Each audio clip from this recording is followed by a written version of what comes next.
Last Tuesday, I drove to my rental property to evict what I thought was a squatter who'd been living there for months without paying rent. I was armed with legal papers, a locksmith, and the determination to finally get this freeloader out of my late husband's investment property.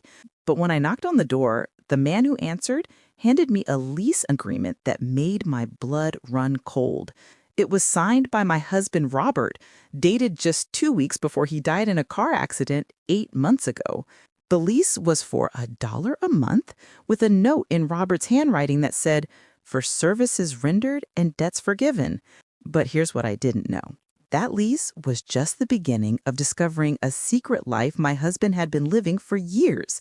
A life that would explain the mysterious financial problems I'd been struggling with since his death and reveal a truth about the man I'd been married to for 23 years that would change everything I thought I knew about love, sacrifice, and what it really means to be a hero. My name is Linda Martinez, and I'm about to tell you the most shocking story of my life. This isn't just about finding an unexpected tenant in a rental property. It's about discovering that sometimes the people we think we know best are living entirely different lives than we imagined. Not because they don't love us, but because they love us too much to burden us with their secrets. By the end of this story, you'll understand that some people are heroes in ways that no one ever sees, and sometimes the financial struggles we face after losing someone are actually the result of their greatest acts of generosity. To understand why finding that lease was so devastating, you need to know about my husband, Robert, and the financial mess I inherited when he died. Robert Martinez was a successful contractor who owned several rental properties around town. He was the kind of man everyone respected, hardworking, honest, always willing to help a neighbor in need. We've been married for 23 years, and I thought I knew everything about his business and our finances. When Robert died in a car accident 8 months ago, I expected to inherit a comfortable estate. Robert had always been good with money, and our rental properties provided steady income that supplemented his contracting work. But when I met with our accountant and lawyer after the funeral, I got the shock of my life. Instead of the comfortable inheritance I expected, I discovered that Robert had left behind massive debts, unpaid loans, and rental properties that were hemorrhaging money. "I don't understand," I told our accountant, Jim. "Robert always said the rental properties were profitable. How can we owe so much money?" Jim looked uncomfortable. "Linda, it appears that Robert had been struggling financially for the past few years. He'd taken out several loans against the properties, and many of the rental units haven't been generating income." "What do you mean they haven't been generating income?"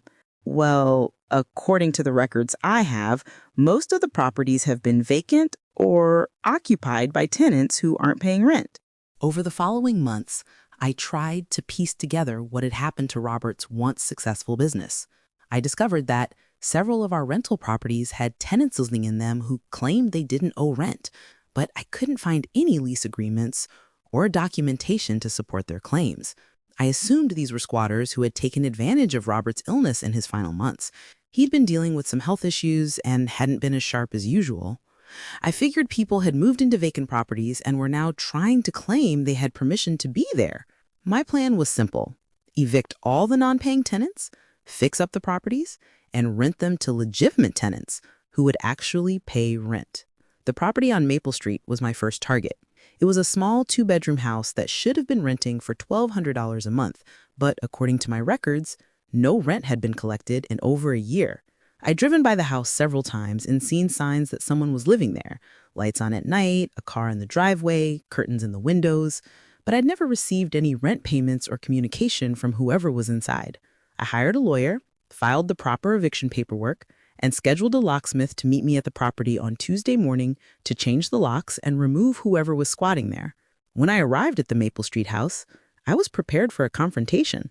I'd brought my lawyer, the locksmith, and even considered calling the police if things got ugly. I knocked on the door expecting to find some deadbeat who would try to make excuses for not paying rent. Instead, the door was opened by a man in his 60s, neatly dressed with kind eyes and a gentle demeanor. He looked like someone's grandfather, not the scammer I'd been expecting. "Mrs. Martinez, I've been expecting you. My name is Thomas Chen. I think we need to talk." Thomas invited me inside, and I was shocked by what I saw. The house was immaculate, freshly painted, well-maintained, with obvious care and attention to detail. This wasn't the home of a squatter or someone taking advantage of a vacant property. Mrs. Martinez, I'm so sorry for your loss. Your husband was a good man, one of the best I have ever known. Thank you, but I'm here about the rent situation. You've been living here for months without paying, and I need you to vacate the property. Thomas nodded sadly.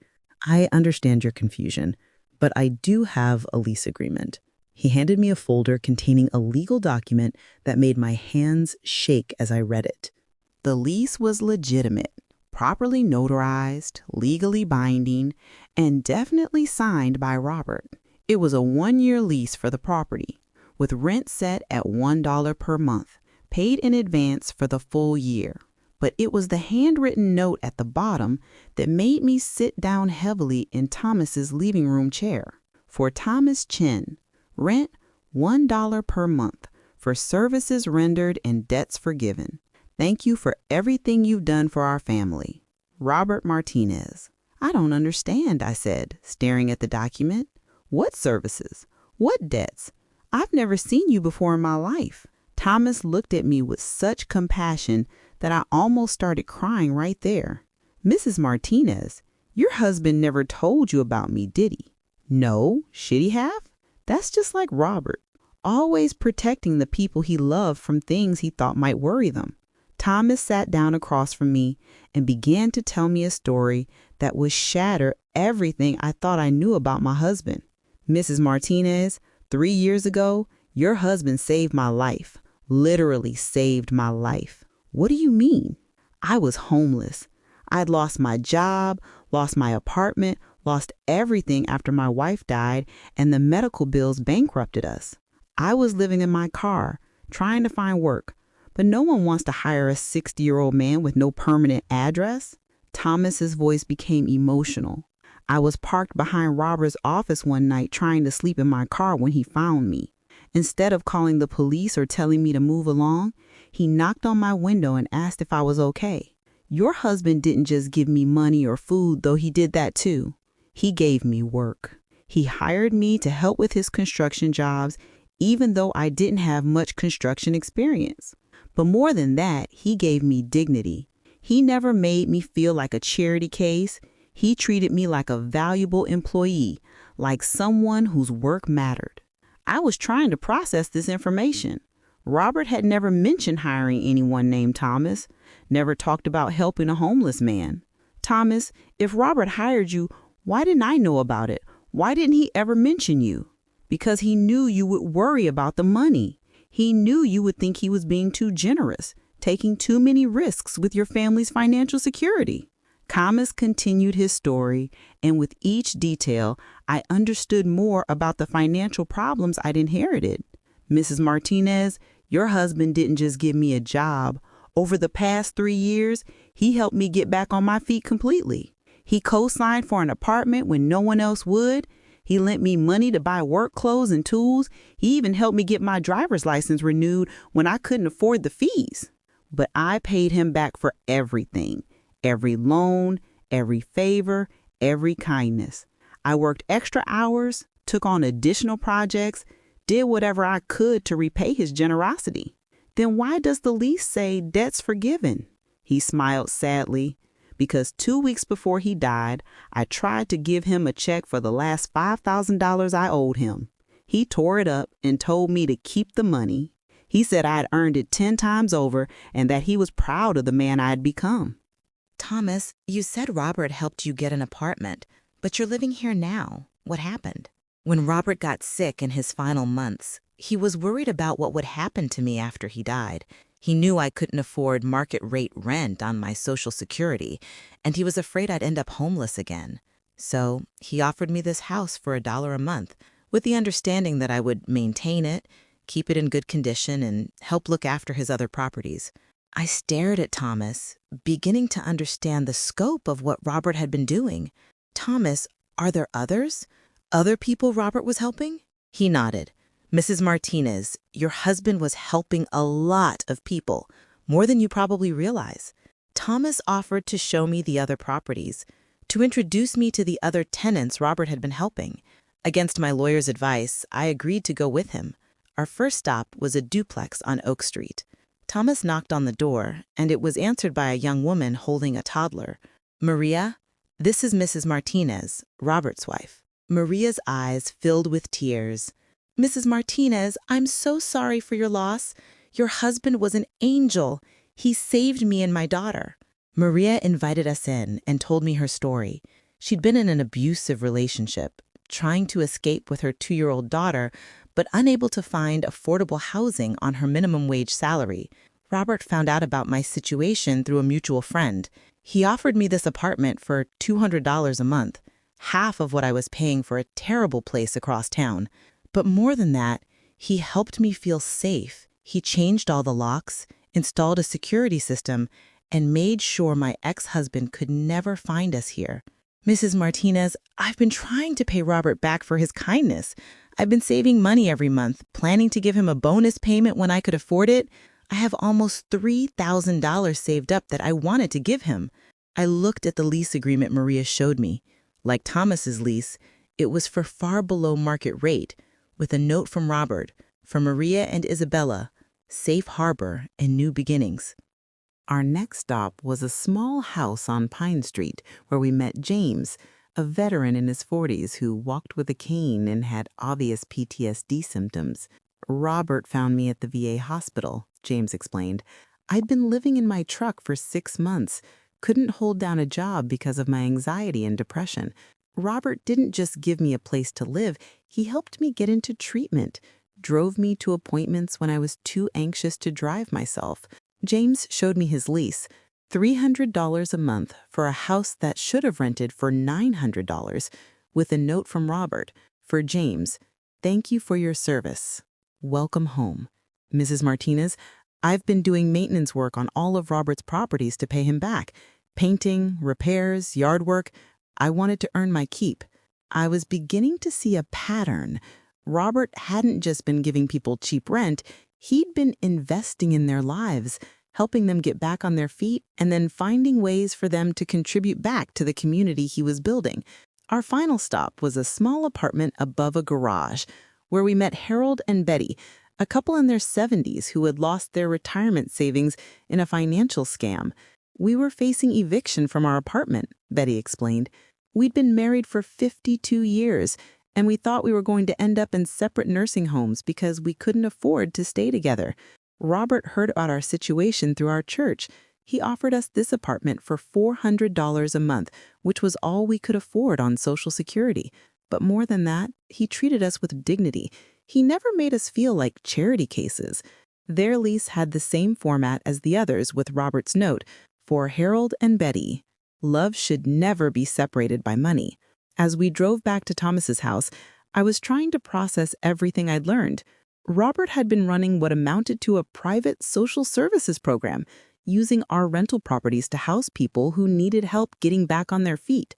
"Thomas, how many people was Robert helping?" "In total, probably 15 or 20 people over the past few years.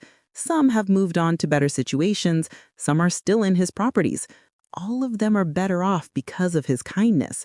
But this explains why we were losing money on the rental properties.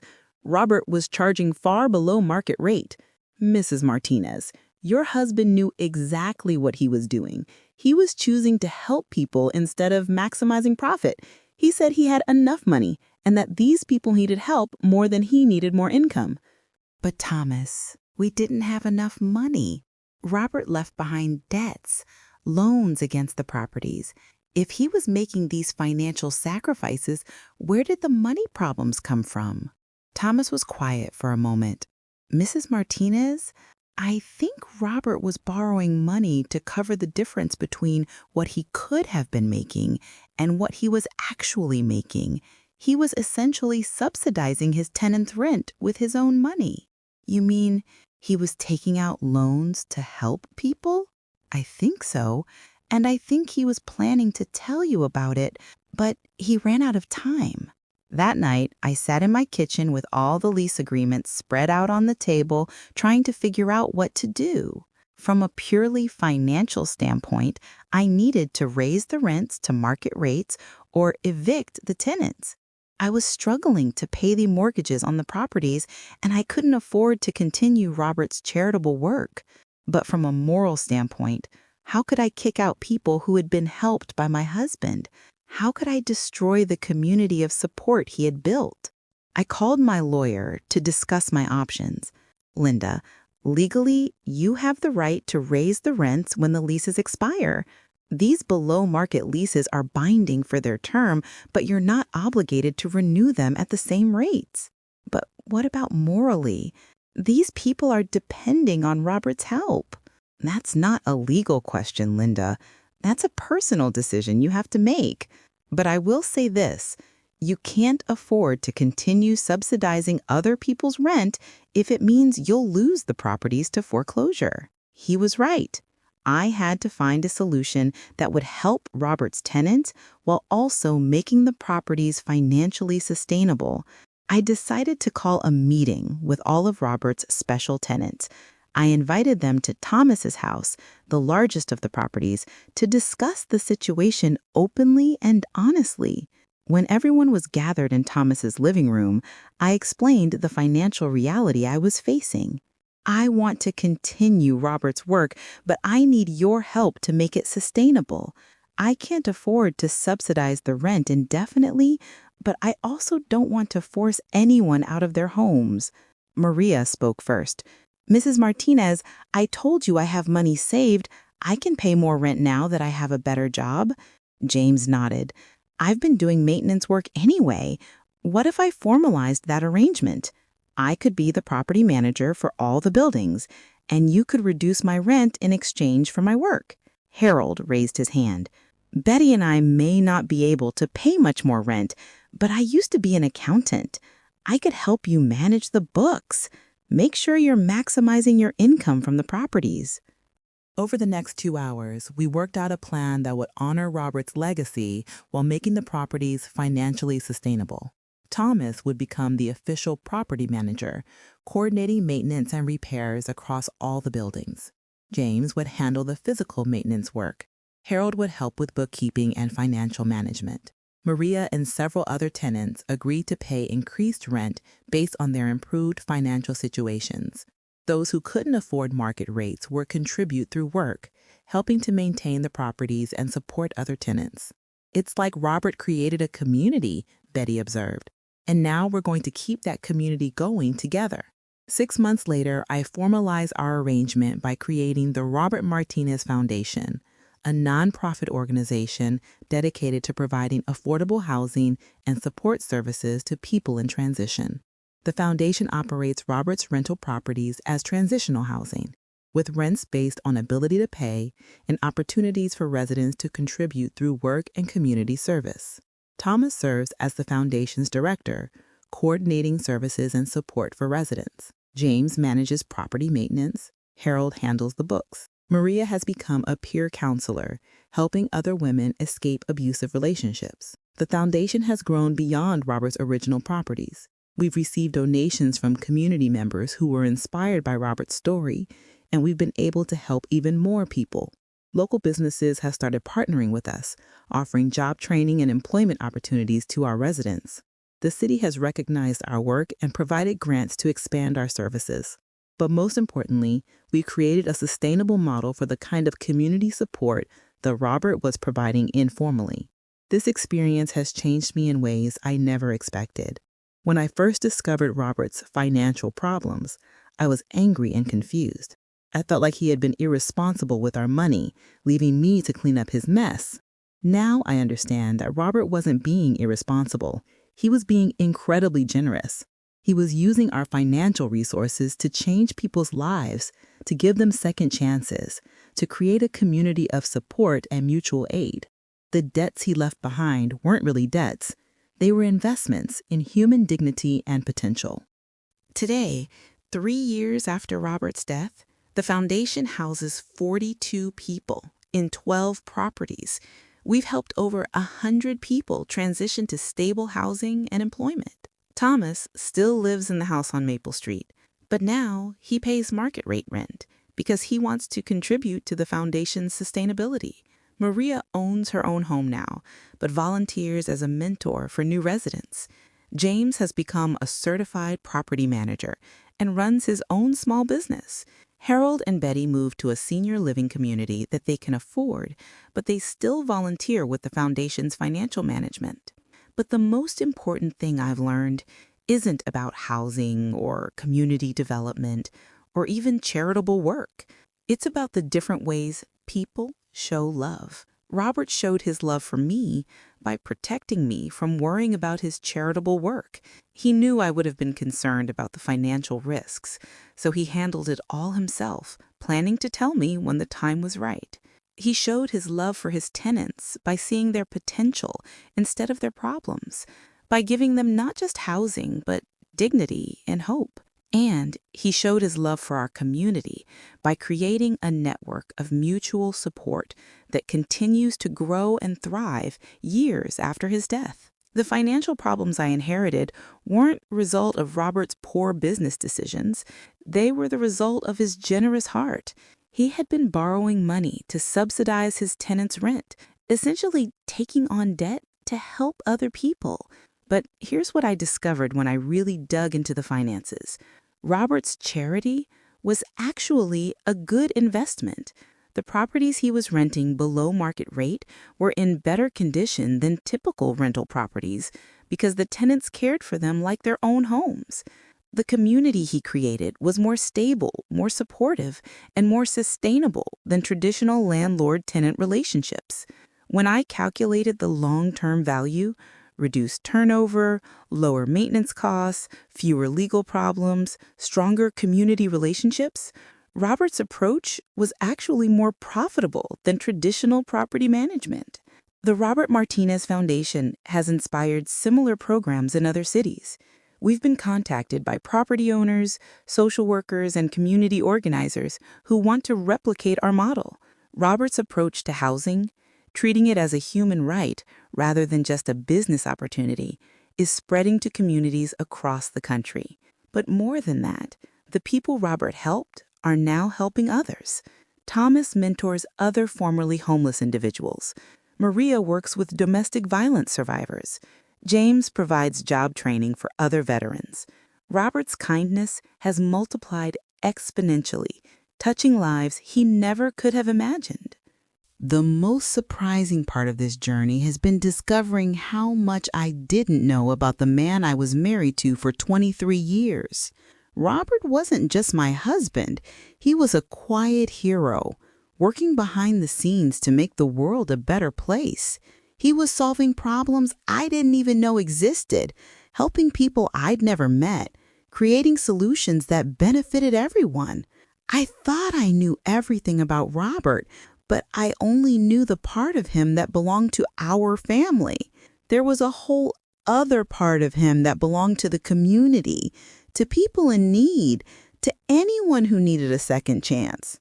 The squatter I tried to evict turned out to be the key to understanding my husband's true legacy. Thomas wasn't taking advantage of Robert's generosity. He was the living embodiment of it. Every person Robert helped became part of a community of mutual support that continues to grow and thrive. The debts he forgave became investments in human potential that are still paying dividends. The financial problems he left behind weren't problems at all. They were the price of changing lives, and it was a price he was willing to pay. But there's one more thing about this story that I haven't told you yet. Something I discovered just last month that makes me believe Robert's influence reaches even further than I realized. Because when I was going through some of Robert's old files, I found a letter he'd written but never sent. A letter addressed to me, explaining his charitable work and asking for my support in expanding it. The letter was dated 2 days before his accident, and it outlined plans for a formal foundation, a nonprofit organization, and a sustainable model for community-supported housing. Robert had been planning to tell me everything. He'd been preparing to invite me into his secret world of helping others. But he'd also been planning something else, something that makes me believe his death wasn't the end of his story, but just the beginning of something much bigger. The letter mentioned a special project he'd been working on, a way to ensure that his charitable work would continue, even if something happened to him. A project that would multiply the impact beyond anything we could imagine. I still haven't figured out what that special project was, but I have a feeling it's still out there, waiting to be discovered. And knowing Robert, it's probably going to change everything all over again.